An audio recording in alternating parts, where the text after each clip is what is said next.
literally as going beyond the normal bounds. Yeah. I think that's quite a helpful way to look at it. But here we're going to be talking about Pluto. Yes. Yeah, so when a planet goes out of bounds, it's unleashed. It does its wildest, craziest stuff, right? So I started studying about out of bounds when I was working with Dr. Mitchell Gibson, who was talking about mystical quotient. He was talking about Mercury out of bounds mostly. But when I started looking at Pluto out of bounds, which is a planet of transformation and profound change and evolution, I started noticing a cycle in history, because Pluto, when it goes out of bounds, will go out of bounds for a couple of decades, twice in its 248-year cycle. So we can delineate time periods with Pluto, whereas with Mercury it's so fast and Venus it's so fast, right? Right, and it's interesting. I'm aware that Saturn never goes out of bounds. I think that's correct. It's because it's a planet that's to do with boundaries. Is that correct, Rosie? Well, I understand that Jupiter and Saturn don't go out of bounds because their orbits are so perfectly inside the orbital plane. Right. So when a planet's orbit, like Pluto's inclined at 17 degrees, Mercury's quite a bit inclined. So the planets that have a little bit of inclination, they have to have that in order to go out of bounds. Right, and you can find this yourself for your own personal chart if you go onto astro.com, I think, Rosie, and I think you have to go into the extended version, and you can find whether you natally have any planets out of bounds or within your own software program. SolarFire certainly provides that in the report section. So it's very... Yeah, if you look at the declination, yeah. So tell us about your insight, how that happened, because it's really fascinating what you discovered about Pluto's declination and what happens historically when it goes out of bounds. Because your research goes back, I think, about 3,000 years, doesn't it? It's extraordinary. Yeah, well, first of all, I started looking at Pluto out of bounds just to see what it was like. And because I didn't know much history, I was pretty blown away, because the events that I was seeing when Pluto were out of bounds were things that I recognized, like World War II, Genghis Khan, Augustus Caesar. These were names that I knew. So then over the 20 years, what took me so long was really wanting to make sure that in every single cycle, as far back as I could go, which was about 1800 BC, that I could see this pattern. And one of the delineations that showed up was that Pluto out of bounds to the north and Pluto out of bounds to the south are quite different in the experiences that happen on the planet. I'd love you to talk about those. Do you want to start with Pluto out of bounds to the north? And if you need to show us any charts as you go through, Rosie, that you feel are appropriate, please do. Okay. So when Pluto goes out of bounds to the north, this is the time of empire building. This is the time when dictators or tyrants take over and they expand their empires. The difference between that and Pluto out of bounds to the south is that this out of bounds to the south is more reformations, revolutions, and collapse. So in the prior cycle, or actually in this cycle, Pluto out of bounds went out of bounds to the north in the 1940s. So around 1938 until about 1952. And in that time period, we had World War II. And Stalin, Mussolini, Hitler, all the names that we typically associate with dictators and tyrants. And if we go back to the prior cycle, and would you like me to show the slides? Yes, because I think the peak of the last cycle you said was around about 1945. Mm-hmm. And I've heard 1944 and 1945. And I've heard you say that it began on Kristallnacht, which was a, horrific episode in Nazi history as well. Yes. And I think Hitler had Pluto out of bounds. Is that correct, Rosie?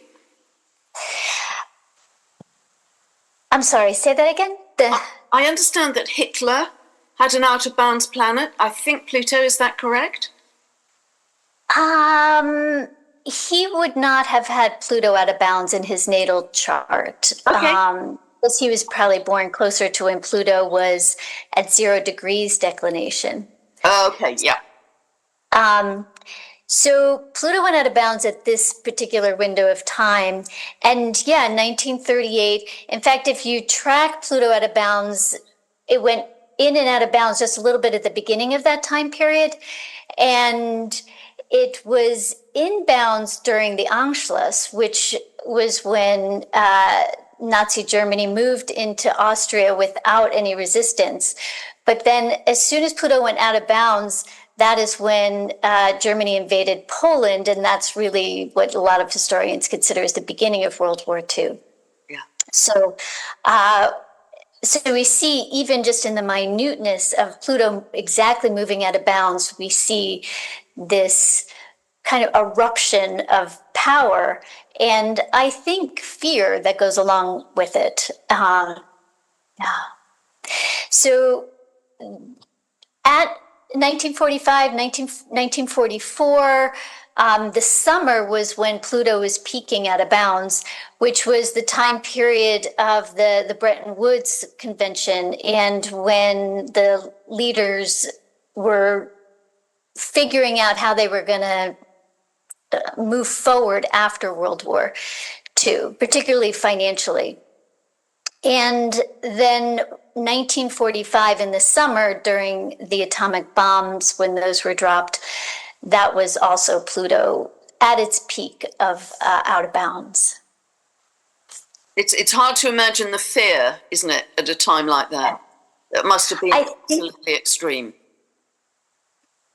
I think that's something to really recognize, that there are times, if Pluto's out of bounds, I correlate it in my book to the abduction of Persephone. It's like we're taken unawares in a way. And there's a sense, even if we go back to the prior cycle before this one, we think about Peter the Great and William and Mary and Louis the 14th, that there's this bowing that appears, like when we look at it from a historical perspective, like, why didn't anybody rise up at that time period? But historically, those are time periods when people don't rise up, when there's a sense of being unprepared or unaware of what's happening until it's too late.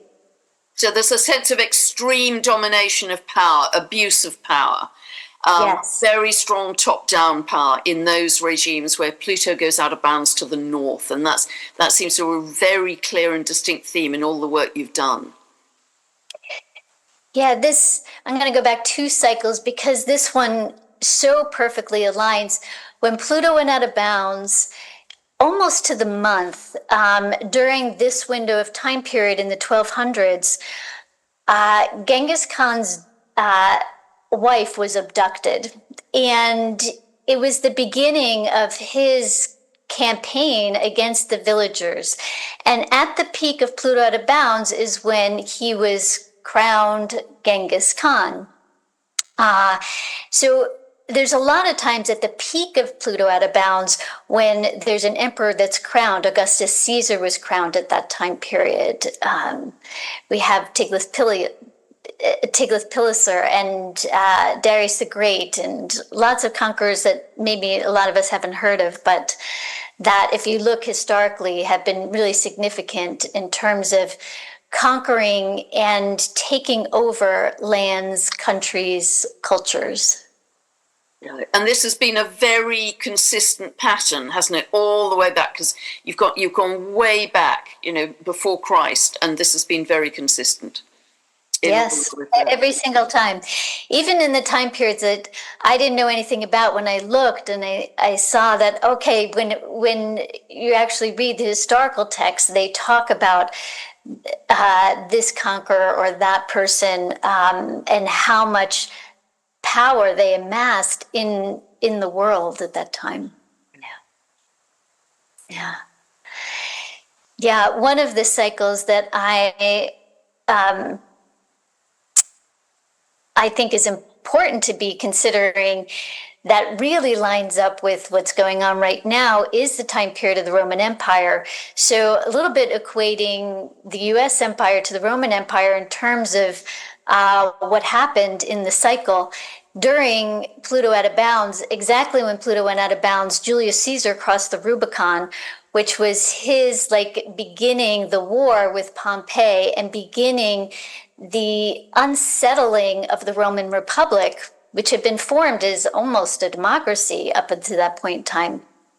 And when Pluto was at the peak of out of bounds, we had Augustus Caesar, who expanded the empire and pushed the boundaries of the empire quite extensively. As soon as Pluto went left out of bounds, which correlates to our current cycle, 1952, that's when he stopped his expansion and started focusing a little more on infrastructure. Really interesting. So the themes that come through with Pluto out of bounds to the north are very clearly empire, domination, abuse of power, very often inequality in society, rich, powerful people at the top, very poor people at the bottom being told what to do, and a lot of war and fear and death as part of that whole picture as well. Yes. So super clear. Okay, so can you share with us about the characteristics of Pluto out of bounds to the south, Rosie? Because that's a much rosier picture. So let's go back to this current cycle. Yeah. So first of all, Pluto is starting its journey out of bounds to the south in September of 2025, so September of this year. And it will be on and off, in and out of bounds over the next 10 years. And in the past, when Pluto's gone out of bounds to the south, there's been revolutions, reformations, there's been a rise up, and people get more power. People rise up, they respond, they're ready for the takeover in a way, and they, in some ways, either mitigate it. Sometimes there are leaders that step in that realize they can't continue expanding the empire. They have to focus on more rights to the people. They have to restructure their governments or restructure what's happening inside the culture. So every single time, it's been people rising. And it's not always easy or peaceful or harmonious, but it always happens. And it always happens in some form. Now, sometimes the empires completely collapse and fall apart, and that's part of what happens. So in my book, I outline 5 different potential futures as they've happened in the past: collapse, revolution, a paradigm shift scientifically often happens, and benevolent rulers, demonstrations that lead to that. And then also, I'm thinking that because history doesn't always repeat, that there's an evolutionary process, and certainly this cycle has a lot of significant differences to other cycles, including the technology that's developed, the mass population that's developed, that we might see a global awakening during the time period. Yeah, and I'd love to come to that in a little while, because that's really exciting. I mean, I think I just love the way your research is backing up so many different points of view, modalities, experts talking about it. It's just amazing. So, but just to backtrack a little bit, what I found fascinating in your research as well is there's a very high correlation between when Pluto goes out of bounds to the south, that's power shifting to the people, the collapse of empires, etc., more democracy coming in, and when Pluto is in Aquarius. For instance, the last time it was out of bounds to the south was in 1775 to 1796. Well, Pluto, as we know, was in Aquarius from 1777 to 1798. So it's almost identical. And then even before the previous cycle, I think Pluto was in Aquarius from 1524 to 1553. And of course, during that time in 1534, Henry VIII broke away from the Catholic Church. So because he wanted to divorce one wife and marry another, and the Catholic Church didn't allow divorce. So there was a weakening of that top-down system. And so I think broadly you found there's a correlation. It isn't exact because it includes Capricorn as well a little bit, but there's quite a high correlation, Rosie, yes, with Aquarius and Pluto out of bounds south, which fits with mythology, doesn't it? Aquarius, power to the people, freedom, humanitarianism, greater egalitarianism. Yes. Yeah. So one of the pieces is that Pluto has been going out of bounds because our tilt is changing. Pluto's been going out of bounds for shorter and shorter periods of time. So back, even back in the time period you're talking about when King Henry VIII, that Pluto was out of bounds for 20 years because it was out of bounds for longer. It was out of bounds to a greater extent. So, and then if you keep going back farther and farther, then it extends into Capricorn. So it's definitely correlating with the time period of Pluto in Aquarius, and then Pluto in Leo, which is about leadership and power, which is out of bounds to the north. One of the reasons I don't lean into that much in the book is because I wanted to keep it really simple. I think there's been a lot of conversation in the past, particularly 20 years ago when I was starting to do this, around the difference between the sidereal and the tropical zodiacs, which gets people all kind of looped up. And I wanted to just keep it that, this is precise historical research based on this one astronomical cycle. But yes, of course, Aquarius is about that awakening and rising up and collaboration and people getting together. Amazing. And Rosie, because you've looked at such huge cycles of time here with this study, have you found any correlation to the Yuga cycles at all? I haven't. I'm going to say. Okay. I've studied the Yuga cycles. I know that there's some new research out there. I haven't delved into it yet. I think in my experience, there's not been a lot of agreement about when the Yugas have happened. But I do believe we're in the Kali Yuga and moving out of it. But because this is Bibhu Dev Misra's huge scholarly work, and he's basically been saying March 21st this year, just gone, we began to move out of Kali Yuga. So in a sense, it's reinforcing some of what you're seeing going forwards. But then on top of all of this, these amazing insights and all the massive historical analysis you've done, you've also identified what you call 4 different phases as we go through Pluto's cycle. So could you share those with us? Yes.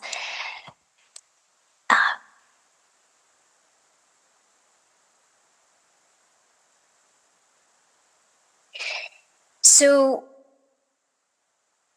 can I do one thing before that? Yeah. I want to share, because I was hinting at this, that Pluto has been going out of bounds for shorter and shorter time periods. And this is part of my hope and also my amazement that it would change so quickly, actually.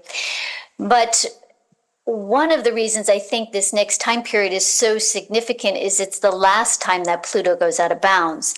So in the next cycle, the next time Pluto goes into Leo, it won't be out of bounds. So we might see a much more measured, we might even see a really different society developing as we maybe move into alignment with a deeper understanding of Pluto and our evolution and our ability to process and digest life's experiences. Okay, so then I also started looking at when Pluto crossed the equatorial plane, so that's 0 degrees declination. And I noticed that there was a cycle of this that began, or at least it could begin anywhere, but I was noticing that starting with Pluto as it's at 0 degrees declination, moving from south to north, that it was a time period of a lot of visionaries. And those visionaries really set the stage for how the rest of the cycle would unfold. And then I called Pluto, when it's out of bounds to the north, the power time. And then when Pluto goes at 0 degrees declination, moving from north to south, then I call this the justice time period. It's really when people start crying for justice. They start asking for justice. It's when the martyrs and the peoples step out and say, look, the emperor has no clothes. Look, something's wrong. Something's corrupt here. And then I called the time period that we're moving into, Pluto out of bounds, I call that reform. So then as we're looking at our current cycle, we can look at the visionaries to see what sets the stage for what unfolds throughout the rest of the cycle. I think one of the more extraordinary things, so in our current cycle was the 1860s, particularly 1860 to 1865.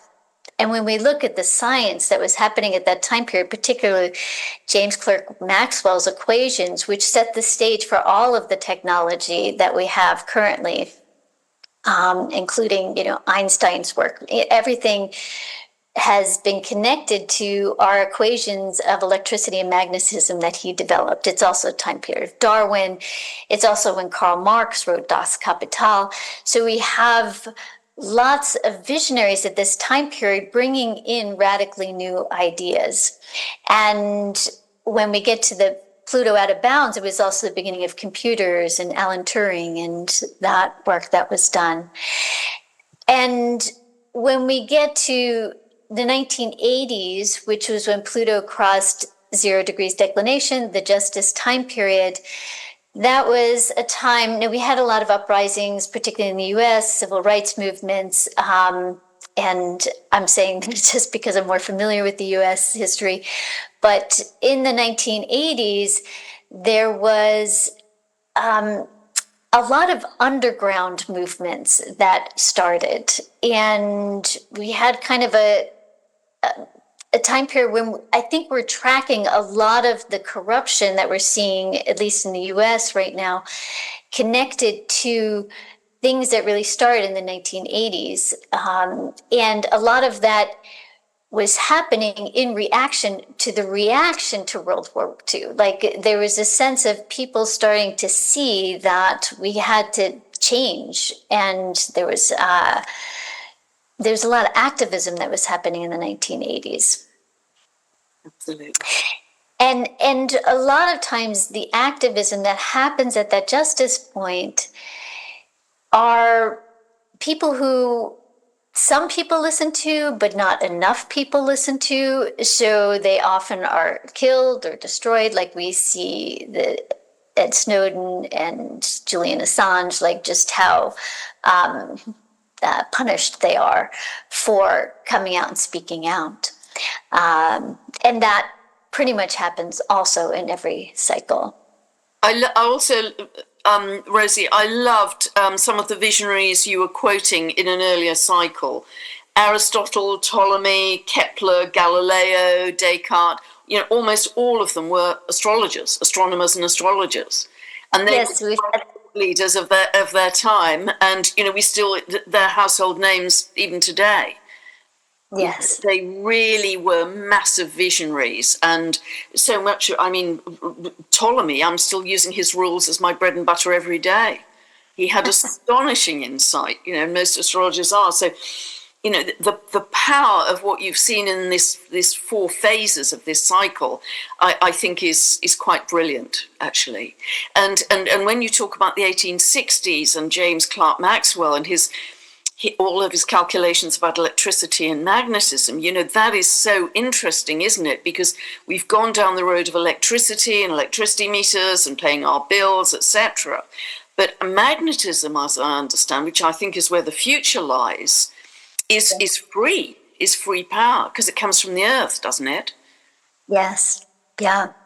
Yeah, and there's been brilliant work being done around this. I think oftentimes the visionary their work gets a little bit co-opted by the powerful elites. In the beginning, we saw that with Aristotle, right? He trained Alexander the Great. Alexander the Great used that knowledge to enhance his ability to conquer. We see that with Cicero, where he taught Julius Caesar. We see that with a lot of those visionaries, because maybe perhaps in past cycles, in particular, that education and that level of education is so elite. But then when we get to the reform time, which is what we're heading into, like everybody started understanding the work of Aristotle. Everyone started understanding the work of Galileo, and even Petrarch, I want to say, but yeah. So it's so interesting that repeating cycle of the four phases of the vision, and then the power, and then the justice, and then the reform, and that's been again very reliable in your research, hasn't it? Yes. I mean, if we go back to just the prior cycle, the beginning was the early 1600s, 1610, 1619, in that time period. So that was Galileo, Kepler. It was also the beginning of colonization, the beginning of the East India Trading Company, the beginning of really that corporate capitalistic model. When we get to the power time period, really massive colonization was happening through the trading companies, the European trading companies that were sort of, I want to say, fiscally invading much of the world at that time. And so the scientists are beginning at this time period in this whole scientific model, Francis Bacon. And when we get up here at the north, we have the London Society. We have Newton and Boyle, and them taking the work of Kepler and Galileo and using it for invention, for powerful inventions. And then at the reform time, we really have the beginning of the Industrial Revolution, where the inventions, which steam engine, they were kind of crude inventions at the power time up here, they were refined into things that could be very usable, spinning jenny, when we get down to this reform time period. So we see kind of the ability to adapt and take the ideas that the visionary has. And first, they're in the power elites, which Newton and Boyle and Locke, they were all part of that rich society that was happening in London at the time. And then it being a movement for the people when we get down to the revolutions of the colonies and the French Revolution. And I think there were a lot of revolutions happening at that reform time in the prior cycle. Yeah, it's absolutely fascinating. Absolutely fascinating. So coming to this current cycle, the last Pluto out of bounds to the north was 1938 to 1952, you said, Rosie. Mm-hmm. So Can you take us through where we are now? Because this starts to get very exciting, I think. So when we think about this cycle, and we think about the visionaries, there's visionaries that we're looking at that are bringing on the corruption and the difficulties we're having, like the 1860s were really the beginning of the robber barons and the beginning of this mass accumulation of wealth that started in the United States right during that Civil War time. And then at the power time period, there were all these agreements about how to divide the world up that were made by the Allies, that were separating out Vietnam and Korea and the Berlin Wall. And we saw this creation of a divisiveness at the power time period.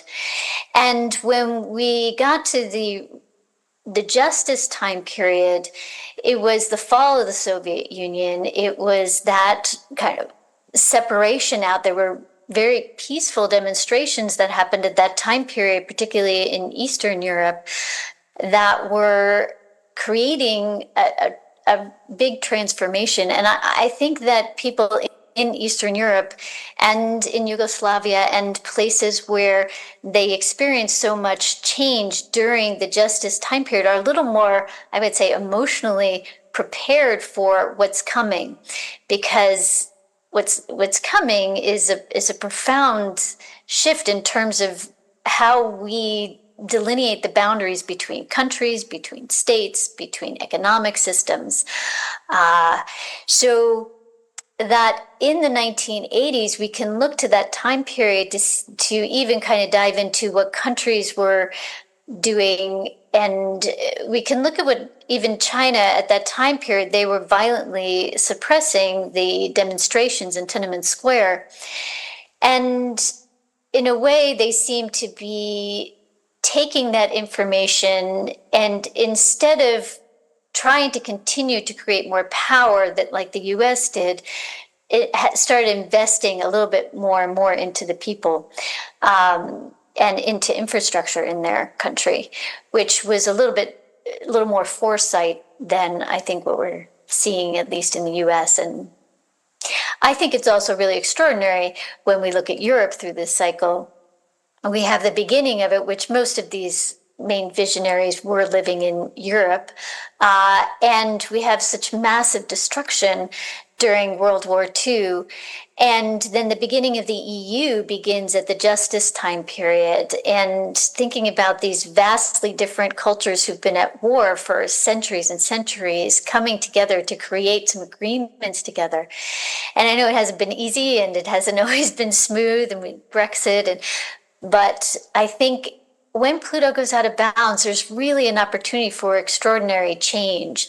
And looking at our ability to have conversations that bridge East, West, different cultures, and the different places like in Europe that have done the work to bridge different cultures are setting the stage for us to perhaps even have a peaceful and profound revolution.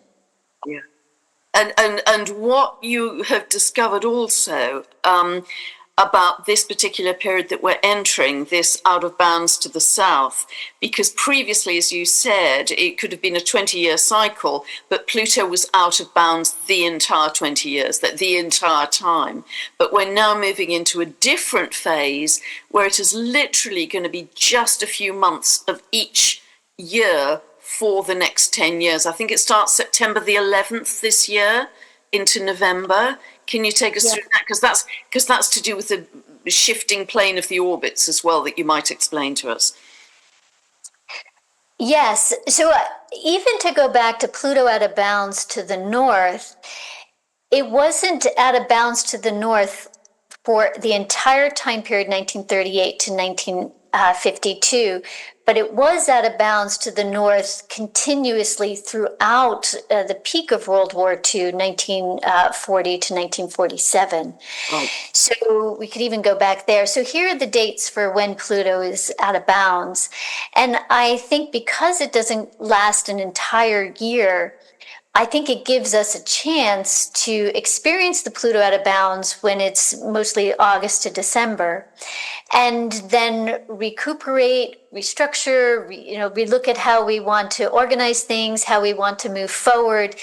It's much more of a pulsating experience during this time period, which I think also can lend itself to an awakening, just that ability to have contractions into birth instead of just kind of that intensity full on the whole time period. Yeah, so it's a sense of giving us integration time, if you. Yes. But what I love about your research is, and this is kind of part of the big news, is that you've discovered this is the last time that Pluto will be going out of bounds for thousands of years. Is that correct? Yes. Mm-hmm. Yeah. So this scale is negative, means BC, and this is declination, and this green line is 23.5 degrees. And when we come to this, now the reason this is changing isn't because Pluto's cycle is not changing, but because our tilt is changing. Our tilt is at 23.5 degrees. That's why that 23.5 degrees is so significant. So because our tilt is changing, and this connects to the precession of the equinoxes, the ages, our relationship to how we perceive all the rest of the planets, that is what's changing. Our perception, our way of seeing the sky. And so that is why Pluto is not going out of bounds again after 2035. It will eventually come back because it's a 26,000 year cycle, but that will be thousands of years from now. Wow, so that suggests a real settling from these swings, these big swings we've had in history, and perhaps a more peaceful coming together of many peoples. Do you think, Rosie? I do. I think that because some of the visionaries, when we look at the work of Tolstoy, we look at the work of Ramakrishna, there were some really deep spiritual and peaceful activists that were beginning this cycle. Unlike when we look at past cycles, that I think there was just some extraordinary visionaries that were really beginning. We have Madame Blavatsky, who's a great astrologer. That we have the bridging of East-West, and Gandhi was inspired by Ramakrishna, so the ability to peacefully demonstrate and the ability to also heal our trauma, so healing the fields of psychology and sociology. We're beginning naturopathy, homeopathy. These fields were all beginning in the beginning of this cycle. And I think our understanding of ourselves, our even the book Self-Help itself was written in the 1860s. We have also Henry Dunant and his work around building the International Red Cross and the Geneva Conventions. I mean, nothing like the Geneva Conventions had ever happened before. And he was writing this in response to the Italian Civil War, like seeing that basically war was horrific and we had to create some agreements around it. And oftentimes in the cycle, right before Pluto goes out of bounds, there's quite a bit of unrest. There's an unsettling that happens. And this is what we're in right now. And it maybe it's because we need it to push us into the change that we need to make. But there's that feeling of restlessness. And I think that's why that Roman Empire time period is so interesting, because during that justice time period was a time period of Jesus, and other, I think, teachers were really talking about, look, the Roman Empire is corrupt. Look at what's happening here. And then when we got to the reform time of that time period, there was Boudica and the Jewish revolts, and the Roman Empire almost fell apart. It had 4 emperors, and then it moved into the generals taking over and seeing not just let's go to war, but let's rebuild our infrastructure. So I think that this time period that we're heading into, if we look at the visionaries, we look at who's been crying out for justice, and even the magnitude of World War II, unlike anything that had ever happened, this is going to be a response to that. It's going to be a response to the agreements that were created at that time period that could be completely changed, taken down. One of the things in the prior cycle that happened was that right in the reform time period, there was famine and drought in India, which then put the East India Trading Company into bankruptcy. And when that went into bankruptcy, the British Empire decided they were too big to fail. And it was really that lent itself to the revolutions and the American Revolution that started taking apart the colonies, or taking apart kind of the divorce, we'll say. Well, it's incredibly good news that we're not going to have another Pluto out of bounds to the north. That is incredibly good news. And, could we even see the end of plutocracy? Isn't it interesting? It's called plutocracy as well. Fascinating. So looking forwards, you have drawn up 5 possible futures, and I'd love you to talk a little bit about those and how you see those unfolding. Because this is imminent, isn't it? Pluto's going out of bounds to the south this September, and doing it in short bursts, essentially August to December for the next 10 years. And just a question, Rosie, is there a tight correlation between specific dates when Pluto is out of bounds and the social manifestations of the themes that you've identified? Or is it broader than that? Is that too tough in terms of the tight correlation to time? Am I being clear in my question? I don't think I understand quite the social manifestation. Okay, so if we're talking about, revolution and rebellion, as we go into September to November, would you expect to see more revolution just over those months this year? Or do you see, because Pluto's in Aquarius, that it will be more widespread than that? Because Pluto, as we know, will stay in Aquarius till 2044 continuously now. So is it going to be? No, I think it's going to be continuous. I don't think it's. I think we get a bit of a breather, but I don't think in those time periods we go back to normal in any way. Right. I think once it starts, it starts. And when you asked the question, I just started thinking about the Reformation and thinking that, Martin Luther, they were talking about it prior to Pluto going out of bounds. But once Pluto went out of bounds, that's when there were mass demonstrations and mass uprisings in Northern Europe. And then that led to that splitting. And the Reformation, So interesting. So tell us about the 5 possible futures that you think could come up over these next 10 years, because they're really interesting in themselves. All right. Well, the first one, the most difficult one, is collapse. And this, the cycle that I particularly honed in on with this one is back in the end of the Bronze Age, so back 1177 BC, when there were world empires at the time period that had developed, particularly during the power time period with the Egyptians and the Hittites and the Assyrian. These were massive empires with a lot of trade agreements. Eric Klein wrote a great book about 1177 BC, where he goes into the collapse. And I think that in a short period of time, within a 10-year window of time, there was it went from these massive trading empires to small local tribal states.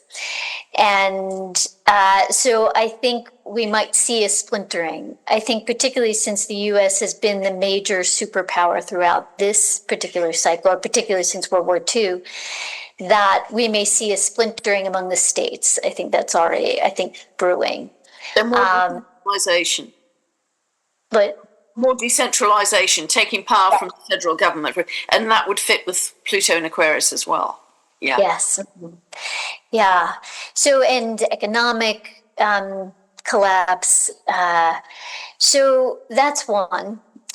Another one is revolution, like we saw with the French and American Revolution. We've seen revolutions in past cycles that were put down, but then serve to inform the leaders that they couldn't keep doing what they were doing. Like we see that with Vespasian during the Roman Empire. We see that with Justinian during the Byzantine Empire time period. There was a lot of unrest. And then Justinian, he took the information that he was getting from the unrest, and he created a code of law, which I think is still referenced today.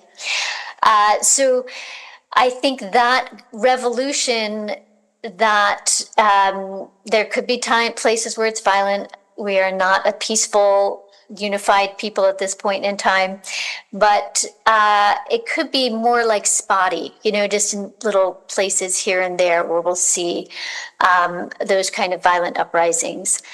And then I think a reformation where there's big demonstrations and peaceful demonstrations that push people into more collaborative leadership.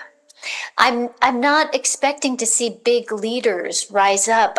Because I think this is the last time. I think we're going to see much more group work, much more, or even spontaneously people having the same idea all at the same time period. So you can't attribute it to one person. You're just seeing this synchronicity that is happening. I really agree with that. Yeah, absolutely. Just pulling it out of the collective consciousness, as it were, and people getting very excited to work on their team because it's a great year.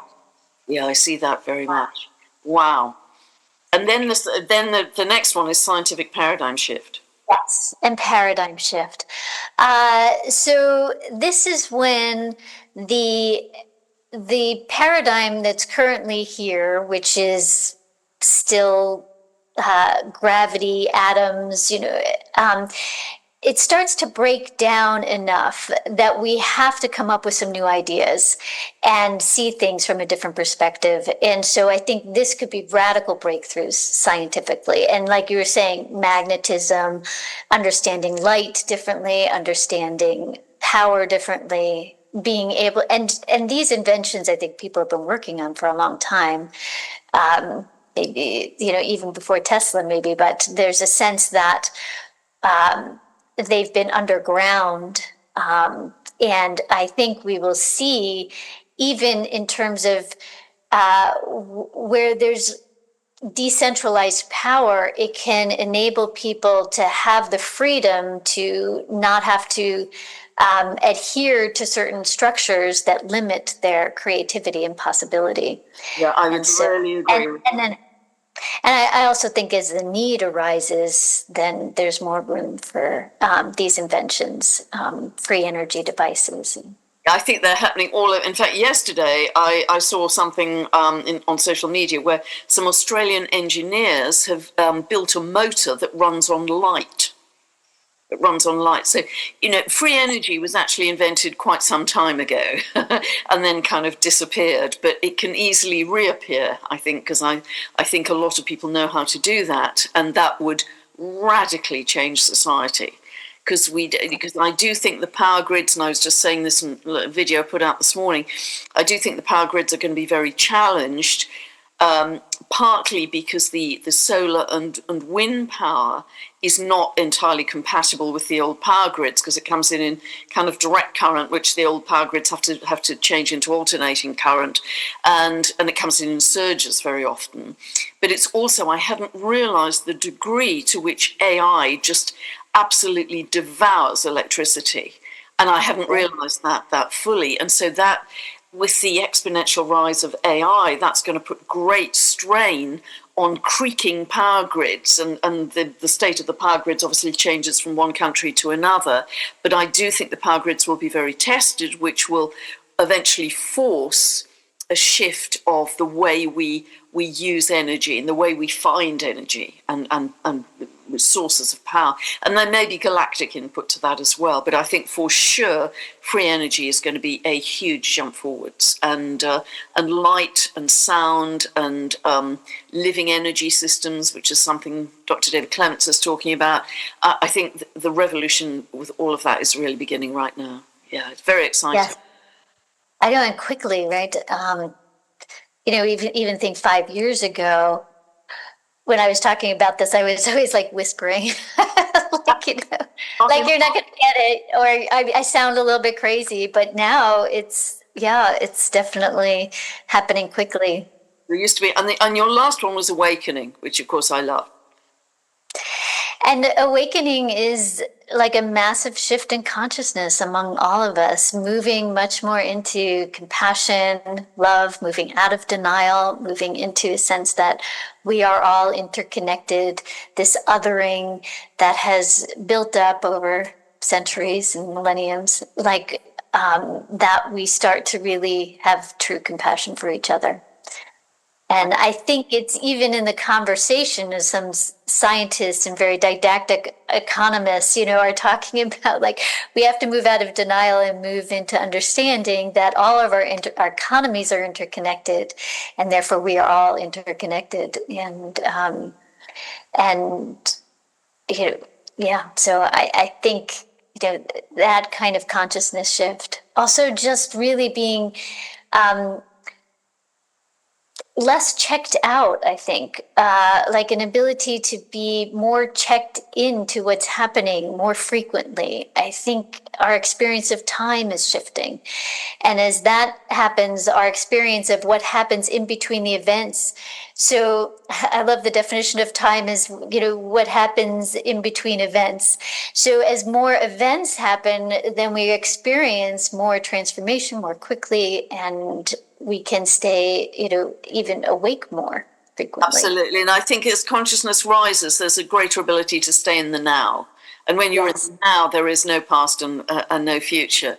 And it's really interesting, because I think this sense of oneness that many of us feel, and more people will feel, is the original state of being, isn't it? Look back to ancient Lemuria, but even Lynn McTaggart with her work says that the optimal state to run a society is collaboration and altruism. It's not competition. It's not dog eats dog. And she's written a beautiful book about that with The Power of Eight. And so when we come together and share, and I think particularly coming out of COVID and the lockdown, there is just a greater heart-based desire to want to give and to share and not want to see any more suffering, any more war, death, poverty, misery. Because if you have that greater sense of psychic sensitivity with someone, I can feel how you feel, that greater sense of empathy. It's unbearable to see someone else suffer. You just want to give. And that will bring up, as you say, Rosie, the compassion to a much greater degree. So I think there could be several aspects of your 5 possible futures that could kind of blend together. But I think particularly the last 3, the non-violent demonstrations, the scientific paradigm shift and the awakening, absolutely. I feel personally they're already rolling right now. They're already happening. Yes, and I think those 3 mitigate the collapse and the violent revolution. Do like focusing on those will make it so? I mean, we have a choice in this together. Yeah, we absolutely do. And more people are thinking that way, and becoming aware that, boy, we could do this way better than we are. We could really, really go beyond the war, the death, the poverty, the misery, the suffering. I've got such a strong sense of we are no longer going to go around the same hamster wheel. We've broken out of the tram tracks, is my very strong feeling. And your research absolutely reinforces that this is the last time for many, many thousands of years that Pluto will go out of bounds. Luckily to the south, not to the north. So this is, which is a much more positive process. And it's just another piece of the puzzle to reinforce what I'm hearing from cosmologists and theoretical physicists and channelers and the astrology. You can see it. It's just beautiful to see. It's all converging. But before we finish, there was another thing in your research that I found absolutely fascinating, was where you've discovered that the point in space, the degree where Pluto goes out of bounds, north or south, is very activated and manifests in certain people in certain ways. So I think 9 degrees of Leo is where Pluto crosses to go out of bounds to the north, and 9 degrees of Aquarius is where it crosses out of bounds to start that process to the south. And that was absolutely fascinating. So would you like to talk about that a little bit, and some individuals who exemplify both of those, perhaps? Yeah, so this takes it to another level. And I started noticing that people in positions of power often had something at 9 degrees Aquarius or 9 degrees Leo. Also, studying 9 degrees Taurus, the vision point with visionaries and mystics, and then 9 degrees Scorpio of activists or revolutionaries. And so, even looking at our current picture, we have leaders like J.D. Vance has his son at the power place. We have, uh,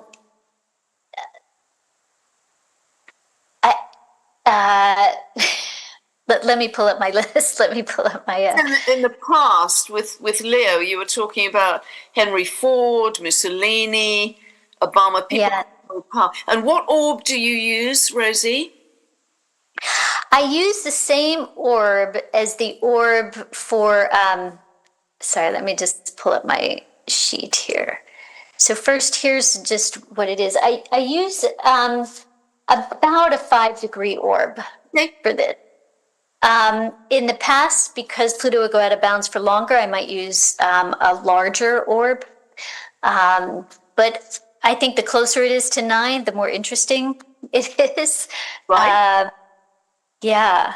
So just give me a second here. So then here's a list just of people with the sun at these points. At Reform, Zelensky, his sun is at 5 Aquarius. Carlos Slim Hilo, one of the richest people on the planet. Jerome Powell, who's in charge of the Federal Reserve. Our Chief Justice, John Roberts.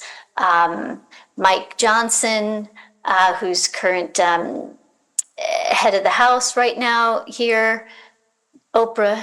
And then Sun at Power, we have Vance, we have Michael Martin, who's currently the Prime Minister of Ireland, Ali al-Sistani, the head of the Shia religion. And then at the Scorpio point, we have Bill Gates and Charles Koch, who are, well, we know who they are. So sometimes we have people that are a lot more focused around finances when we see Sun at the Justice. And then the visionaries, we have the current Secretary General of the UN there. And yeah, like past visionaries. So if we just look at past people with this, we've got Da Vinci, Machiavelli, Taylor de Chardin, Kierkegaard, Morse, Marconi, Freud, Otto Rank, Horace Mann. We have like core visionaries, and this is going to be out soon in my workbook. This is going to be in a workbook that I'll put out. But one of the most fascinating pieces about this is the Sun Moon midpoint, which I didn't usually point to, tune into a lot. So this is the point directly in between the sun and the moon that integrates our ability to be an identity and our ability to experience what life throws at us, the moon.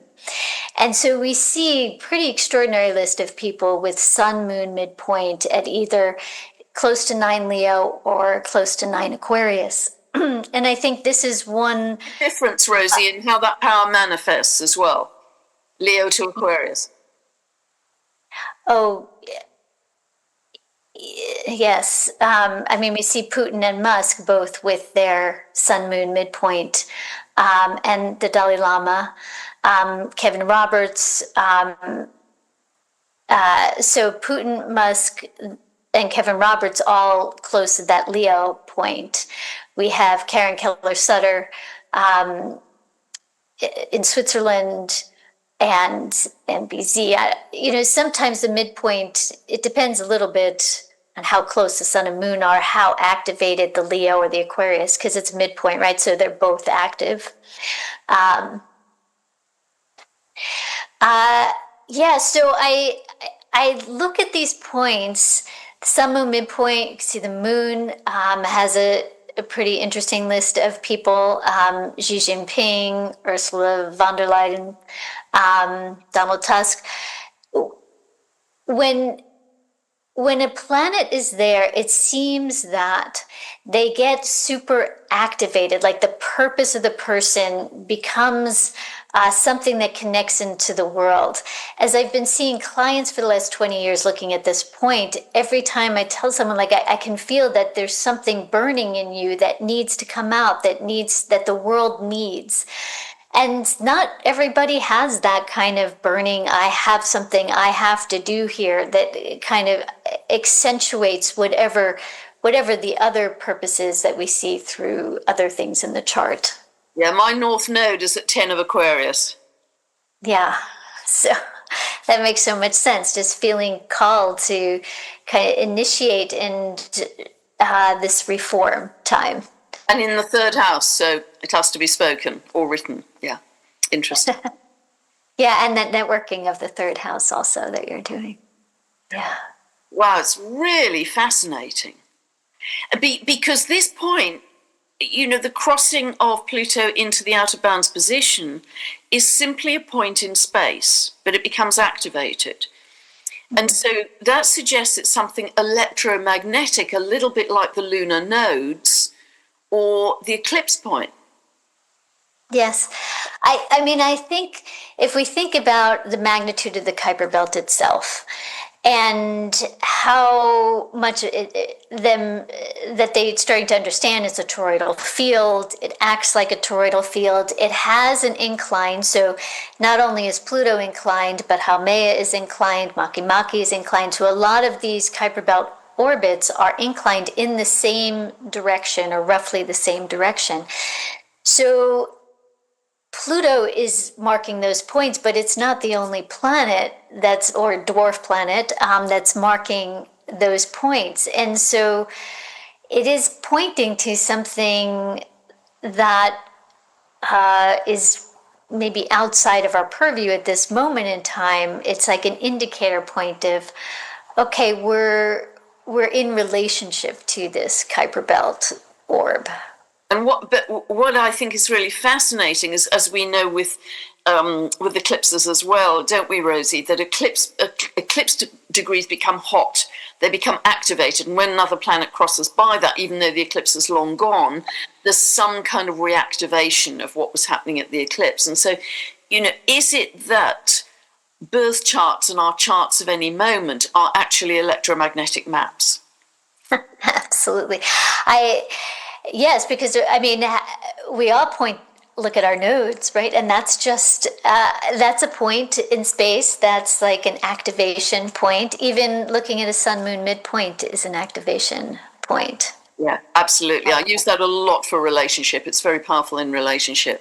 But the lunar nodes, I mean, I wrote a book about that because they're so mysterious. And isn't it interesting that, they're just at that point at the moment of your birth and then, of course, repeat every 18.6 years. But the degree to which they have such a massive pull on relationship and allow past life information to leak in is just extraordinary. They're not even a planet. They're just a point in space. But they're very, very powerful. So there's something about the electromagnetism of the astronomy and the astrology that I think we are just at the very beginning of understanding. Yeah, because you could think that a lot of times I think astrology is dismissed because there isn't a detectable electric force field that the planets are doing to us. But as we understand more physics, more really understand how things work and manifest, even just understanding Maxwell's equations better, understanding what magnetism creates and what these energy fields are, then I think we will understand that, first of all, time is one of the multiple dimensions. And so we are working with resonances all throughout just astrology and all throughout the manifestation of all of this. So where are things in resonance? And that doesn't have to mean that there's exactly a planet at that place, but there can be a field or a remembrance or even a future calling of that place. Yeah, it's really astonishing. I think we're going to discover so much about our craft going forwards, about the subject that we've worked with for so many years. I think it's going to be massively exciting. So just to summarise what we've covered, because we've covered so much, Rosie, and you've just been astonishing in your depth and breadth of all the research. So, firstly, this is the last Pluto out of bounds for many thousands of years, and it's out of bounds to the south, which is power to the people, which is way better than going out of bounds to the north, which is moving back into domination and empires, etc. And it will not happen all year round. It will happen just for a few months at the end of each of the next 10 years and peak around 2030, I think you were saying. Mm-hmm. And yeah, which so, is 5 years from now. and so after 2030, do you really sort of see that diminishing? Is there a fading from that point? Because that's only 5 years away. Yeah. And Pluto's really barely out of bounds to begin with. So, yes, it's fading. When I'm looking at charts, I'm thinking we're one society now, but post 2035, we're going to have a vastly different world. So the careers and the things that people are trying to make decisions about past 2035 are going to be in a completely different reality. Yeah, So I think this is changing quickly. I would really agree with you. I think it's changing faster than we can possibly imagine. But the science and the understanding of our reality and the cosmos and how energy and frequency work, I think is just going to go lickety split. And we're going to have amazing new free energy. We're going to have amazing healing devices, much less degeneration and disease. I think it's a whole new world that we're entering, and your amazing research has actually really reinforced that. So it's been so painstaking and so thorough, Rosie. So we really are in a consciousness revolution, aren't we, right now? Yes, we are. Thank you for being in this with me and with us. Yeah, delighted. I really have loved our interaction, Rosie, our conversation, because I think you've contributed, as I said at the beginning, something incredibly unique and incredibly powerful. And you can't be argued with on this subject because you've got so much information and data. It's so thorough. So God bless you for all of that, those 20 years of research, because I think they really are going to come to blossom and be understood and help humanity in a very big way. So thank you.